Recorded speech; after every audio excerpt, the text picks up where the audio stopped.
หันเดยันเรายังบ่ได้กินเลยหันยาดีไข้นี่ตัวนี้เป็นซิดเจ้ากินแล้วบ่ยาดีไข้กินตัวใดมื้อเช้านี่4ผมดูผมบ่เช้าน่ะกินแอนตาซินกับตัวใดแน่กับตัวแพงเหลื่อมๆน่ะบ่โอ้แพงเหลื่อมยาดีกระเพาะวันนี้เจ้ากินแผ่นสีชมพูนี่มันเป็นยาดีไข้เป็นดีคอเจนดิซาร่ามันเจ็บหัวแบบเคยปุ้นท้องปุ้นยังนะบ่ปุ่นขึ้นมาเบิดน่ะอ๋อเจ็บหัวน้ำบ่เอาปะมันโคตรไปแล้วปะต้องโยกทางใน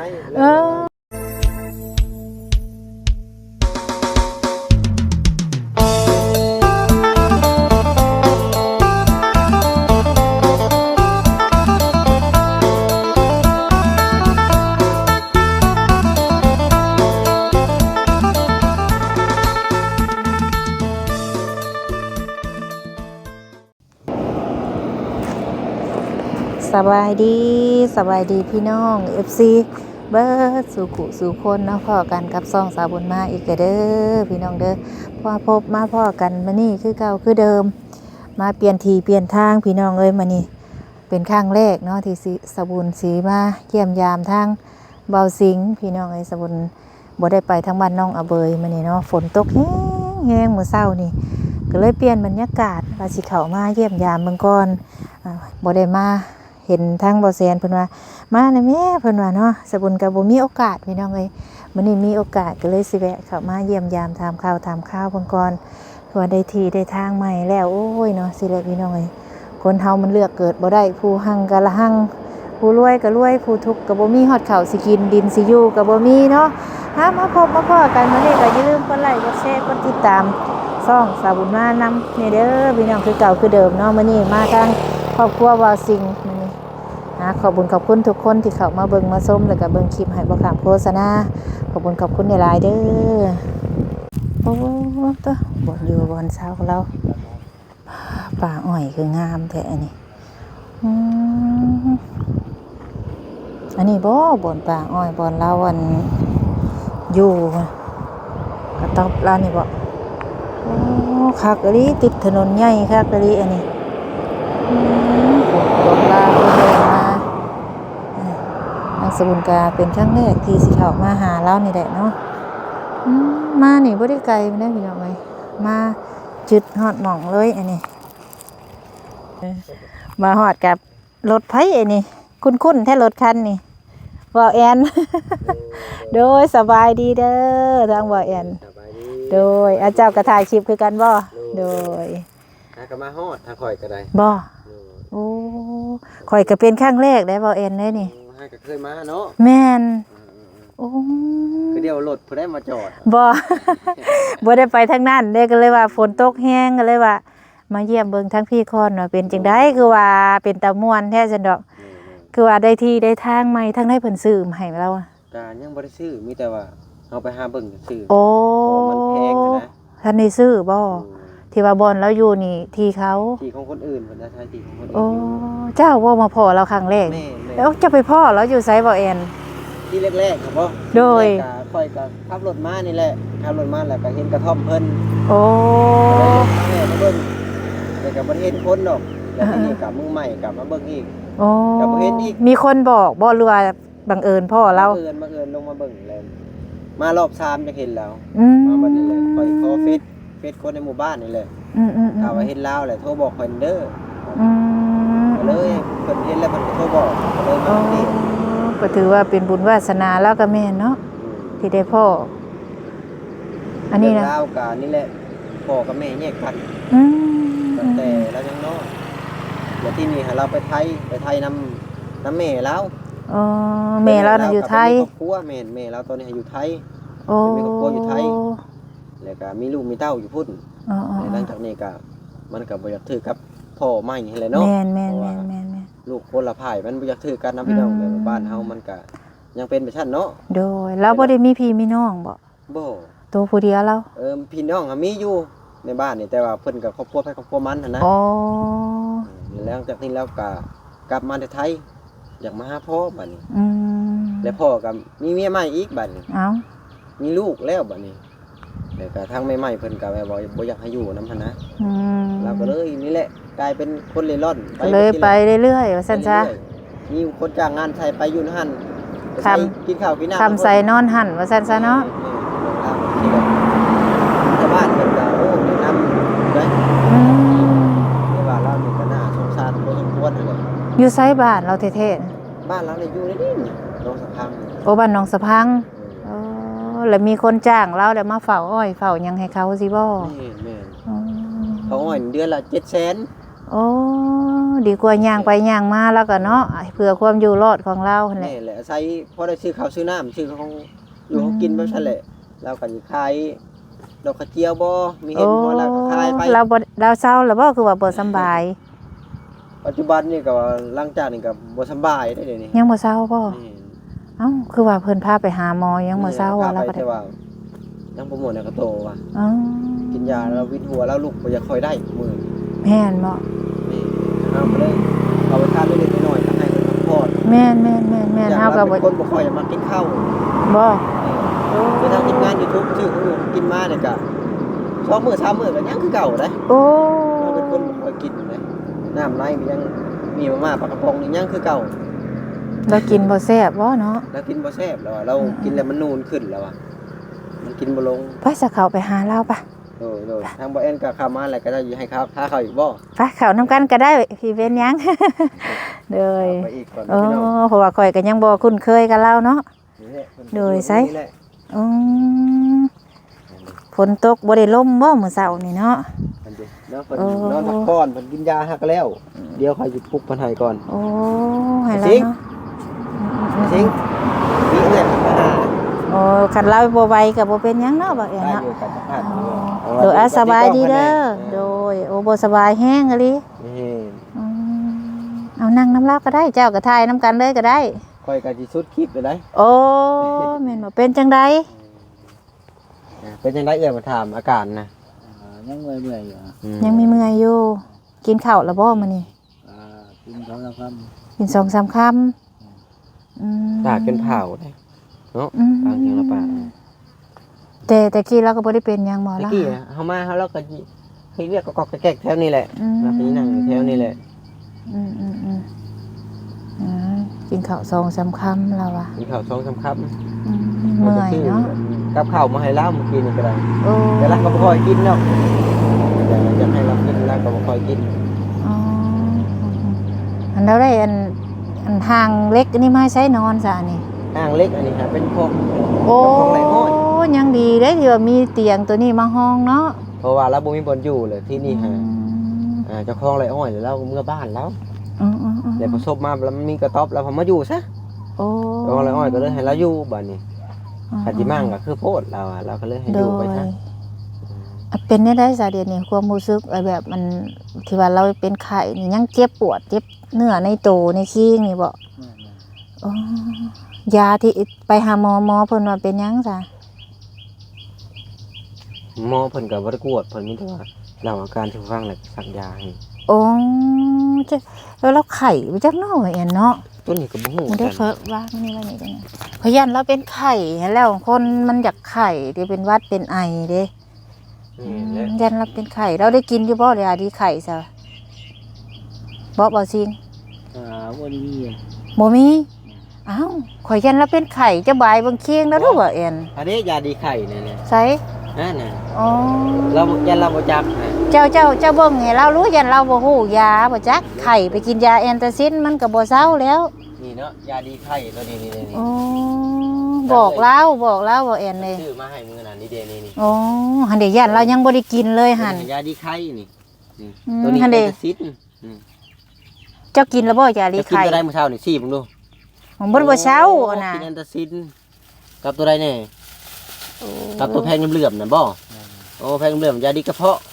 วันนี้เจ้ากินแผ่นสีชมพูนี่มันเป็นยาดีไข่ เป็นดีคอเจนดีซาร่าย าซาร่า ซาร่า โอ้ยเนาะเป็นไข่แล้วนี่ เพิ่นกินบ่ถึกยา ข้าเจ้ากินพาราหันก็สิเบาโตอยู่ได้เนาะ มีแม่น เพราะว่าเจ้านักโตไปกินยาดีกระเพาะแล้วมันบ่ถึกเอาข่อยอันซื้อหมากอันนี้มาฝากเจ้าเด้อ โดยคันกินข้าวบ่แซ่บเฮาก็กินหมากไม้เอาว่าเว้ย นี่แหละเราเรื่องราวกันโต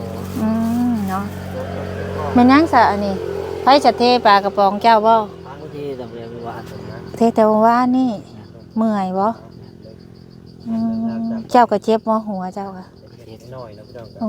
ให้เจ้ากินยาซาร่าเด้อเพลงสีชมพูนั่นเพราะว่าเจ้าไข่เลยเจ้าไปกินยาอันตัวนั้นน่ะมันบ่ทึกอืมมันเจ็บหัวแบบเคยปุ้นท้องปุ้นหยังนำบ่ ปุ่นขึ้นมาเบิดนะ อ๋อเจ็บหัวนำบ่โอ้เจ้ากินยาพาราก็ได้เด้อเจ้าตัวพี่เป็นอันสีเขียวๆน่ะเจ้าบ่กินมันเป็นยาแอนตาซินเจ้าอ่านหนังสือได้อยู่บ่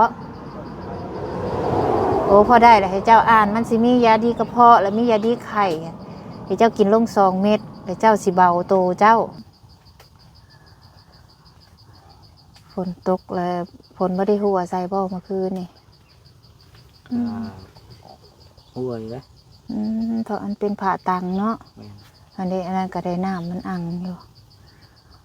แล้วพอสบายลายมืออะไรพี่น้องเอ้เจ้าฝนตกสิเจ้าจะเฝ้าไปตากฝนเด้อฝนตกแล้วไปแข่งแล้วมันสิพิษไข่กระบะกระเบาะยังอยู่ผู้เดียวอยู่แล้วก็ขี้ข้านฮอดลูกไปเลยเนาะเจ็บหัวเจ็บยังเจ้ากินโลดหมักไหมเด้อมันสิได้มีแฮงเด้อโดยเอาพักผ่อนซะอย่าลืมกินยาเด้อยาดีไข่เด้อเพื่อละเมื่อหน้าเพื่อละสิเวะมาไม่พี่น้องเอ้ยมาครั้งแรกอะพ่อเราบ่สบายซ้ำเนาะความเจ็บเป็นนี่คู่คนพี่น้องเอ้ยเห็นว่าเพิ่นไปเบิ่งที่เบิ่งทางให้เราอยู่เราก็ได้กินข้าว2 ค่ำถูกปลากระป๋องเราก็ได้อยู่ผู้เดียวเนาะจักความกินความอยู่เลยพี่น้องเอ้ยไปสายพักผ่อนซะเด้อบ่าวเด้อเอาสบายดีเด้อโดยเฮาบ่อยากรบกวนทางน้าบ่าวเพิ่นให้เราพักผ่อนให้เราบ่สบายให้เรากินกินยาเนาะจังใดก็สมุนมาครั้งแรกกับพ่อเราบ่สบายเฮาก็เลยว่าให้เราพักผ่อนก่อนก็บ่อยากรบกวนเราปานใดบ่แอนได้เราบ่สบายเนาะโดยปกติเราแหละก็ยังดีที่ว่ามีห้านอันนี้ให้เราเนาะ มีหันเล็กโคเลย คักได้ห้านเล็กเราก็ได้ ห้องจะห้องอะไรน้อย น้ำอ่างของเราหาเจ้าบ่ดึงลงให้เราอยู่ได้โยดสิหัวแล้วได้บ่องน่ะเบาแอนแม่นแล้วปะมันชดคอยแล้วปะต้องโยกทางไหน นี่มันชื่ออ้วลงใช้บ่อนนอนเราเอานะฝนแห้งเมื่อเช้านี่ต้องโยกทางไหน จะมาทางใดไอ้นี่มาพี่บ่ มาในนี้ โอ้ มาในนี้ บ้านเจ้าน่ะซื้อใช้เจ้าคือมาไวแท้ คอยมาสั่งปัวอยู่กลางโพสีนี่ โอ้เจ้าพ่อ ใกล้นี่ บ้านกลางโพสี บ้านคอยกับอยู่บ้านหอยย่างไปแล้ว บ้านบาลาวคนนี้เนาะ ตัวนี้ ก็เลยมาไว้ฝนแห้งอะไรได้มื้อเช้านี่ค่ะแห้งคักแห้งนี่ เป็นยังไงบ้านขึ้นเป็นคนพ่อเจ้าปัจจุบัน ไปอยู่เมื่อวานนี่มื้อนี้ฝนตกแห้งเช้านี่ข้อยก็เลยว่าที่แรกเขาว่าสิไปบ้านเขาอยู่หน้าบ่ก็เลยว่าเอ้าออกมาเบิ่งอันเยี่ยมเบิ่งเบาสิงก่อนน่ะบ่เคยมาจักเทื่อก็เลยอันมาเวตลาดหรือไปซื้อเอาหมากแอปเปิ้ลมาฝากเราก่อนว่าพอเราให้เราหย่ำกรอบๆแกบๆกินเนาะพอเรามีแห้งหั่นน่ะ ก็จักประมาณชามมือบ่ได้ถึงเบิดนี่ อันนี้ แม่น เราเป็นคนบ่ค่อยกินเนาะ คนมากินกันบ่บอกก็มากินนะแล้วก็จะป้าไหลอยู่นี่แหละบ่ค่อยมากินนะว่าอย่างนั้น คันเรามากินแล้วก็สิมีแห้งขึ้นอยู่ แล้วก็ เนาะ ตุ้ยแบบยกตัวอย่างเหมือนไอ้แก้วเนาะที่แรกๆอ่ะผอม นั่งเอาเบยตอนนั้น35โลเดี๋ยวนี้50ปลาย นี่ป้าตุ้ยแห้งกันเลยเนาะเพราะว่าเป็นคนที่มากินคนนี้แบบมากิน โดย แตกต่างกันบ่แม่นก็บ่ได้ขึ้นไปผูกก็โอ้ยฮอดเดือนแล้วนะ บ่คือบ่ย่านคือเรานี่ย่านเรายังบ่คิดอยากอิหยังนะแบบคนบ่กินจุกกินจิกนะเราอาจสิเป็นกินเป็นเวลาอยากได้กินแม่นเราสิกินแนวนั้น เพราะว่าเราเป็นคนที่แบบว่าเราอยากอะไรมาแล้วมันก็เฮ็ดมันก็บ่ค่อยยากนะเครื่อง บางอย่างคนเฮาเฒ่าโอ้มีอยู่มีกินมีสิมันก็กินเลยเนาะ แม่นเพราะว่า คือเป็นธรรมดาคือเก่าหั่นแหละ อันนี้เฮาเมื่อก็มาก็ยังคือเก่าติ นี่นั่นคือเก่าซื้อของกินมากก็มากกันยังห้อยอยู่คือเก่าได้ หรือว่าอาหารบ่ถูกปากเราบ่เนาะบ่ละทองถามเราเวลาเรามีแฮงน่ะเจ้าอยากกินหยังใช่บ่สิ แล้วว่าเราหมักของป่าหลายกว่าได้แล้วอ่ะ แม่นหยังของป้า ประเภทพวกเราแบบเราเคยหาอยู่หาน กิ กหนูปูปีกว่าสิบ่ ไข่หมูดองหมูแดงอะไร โอ้ เคยกินแกงหน่อไม้ แกงหน่อไม้นอตอกว่าซั่นเนาะ หมักของป่าเราทายเลือกระหว่างอาหารในตลาดกับของป่าเลือกเลยเราเลือก เด็กของป้าเลือกไปที่เรา เป็นพวกอาหารแบบอาหารบ้านนอกเฮาเป็น แม่งกระโดนบ่ โอ้ กิโลนี่แหละโอ้โหแล้วว่าตอนนี้เฮาก็ยังบ่ เอ ฮู้เนาะ อ เพราะว่าเราเคยกินเรา ให้เราเศร้าไข่ก่อนข่อยคิดว่าเราเป็นไข่เนาะ แม่น ข่อยเบิ่งนี่ เราเป็นไข่ บ่ว่าแอนเนี่ยเจ้าเป็นผู้ชายคือกันเจ้าเอาให้เรากินโลดหยางเทื่อเราบ่ฮู้กินแน่คันเฮาว่าเอาเจ้ากินแม่เรากินเราอาจสิเศร้าเทื่อเราบ่จักความสิกินว่าซั่นซะคนเคยอยู่แบบไปแบบอยู่แบบธรรมชาตินะไข่ก็จนเศร้าเองว่าซั่นซะ เคยชักยาจักเทื่อเราอ่ะ นั่น ไปชักยามื้อนั้นก็ว่าเราครั้งแรกเราอ่ะ เออ ชักกับเป็นวินเราเป็นวินมื้อนั้นก็ได้โอ้บ่เคยถึกยานแห่งกายเนาะ คือนี่ ข คื นา อ ดเพิ่นชักอันนี้ให้เรา เออ แล้วยังเพิ่นดูดเลือดเราอ่ะเพิ่นดูดเลือดชักกันเส้นนั่นแหละ เออคือนี่คือการแล้วเราไปกินยาตัวนั้นน่ะมันเลยบ่เศร้าเจ็บหัวแล้วว่าเราเจ็บหัวแล้วว่ะค่อยถามกินนี่แล้วเจ้าเอายาอันนั้นให้เรากิน สาระเนาะ แม่นสลาหรือพาราก็ได้นี่เรากินเทื่อให้เรานอนพักผ่อนข่อยก็บ่ได้นั่นหยังเราหลายมากมายดอก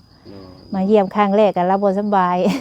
ให้เราเศร้าไวๆเนาะ เราจะไปทางไหนต่อบัดนี้ ข่อยบ่จังว่านี่แหละคันว่าบ่ไปทางใดก็สิเมื่อออกไปบ้านเขาอยู่หน้าพุ่นแหละ เคยก็ไปไทยให้ไทยหน้า2มื้อแล้ว โอ้ คนตกห้ำอีกรถบ่ได้มาแล้วบัดนี้ ใช่บ่แสน โอ้อ้อยงามบ่ดีนี่เนาะ สวนกว้าง เจ้าของอ้อยนี่บ่ให้เราอยู่ที่นี่ อ๋อนี่แหละ ที่นี่ก็เป็นที่เจ้าของสวนอ้อยบ่ บ่ที่คนละเจ้า โอ้แต่ว่าเอาเขาบ่ว่าบ่ค่ะ เพิ่นก็ให้อยู่แต่ทองมันก็ทำฮู้แล้ว อ๋อ คุณเฮาก็มาทำก็นี่แหละ แต่ว่า ของดินนี่แหละ ผู้บ่แสน มันบ่แทน เรามากับไผเด้ บุญเคยอะไรเนาะ เราปลูกมันหวานข้าวแล้วล่ะบ่เนาะว่าบุญเคย เอาเด้อเอาให้ทางเบาแอนเราพักผ่อนกันมันคือบุญ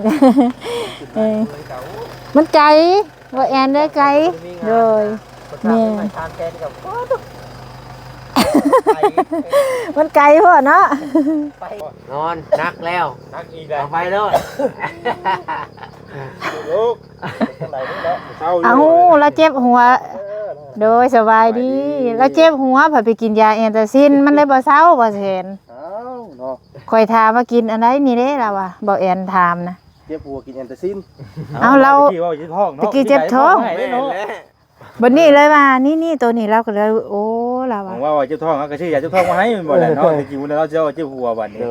ถามเจ็บหัวบัดนี้ฮัก เอาบ่คันเจ็บหัวใครรู้ว่าเขากินยาแล้วมันก็ค่อยลงไป แม่น คะแนนว่าท้องอย่าเจ็บ เจ็บท้องเนาะเจ็บท้อง ถ้าว่าท้อง บ่เสียในเจ็บหัวก็อันตรายได้ อ๋ออันตรายกัน น้ำตาคุยาวๆได้ซาข่อยน่ะไปซาเดียวสิขอตัวจบคลิปก่อนพี่น้องกันเนาะบ่แสนกับบ่สาลีเพิ่นกำลังมาโดย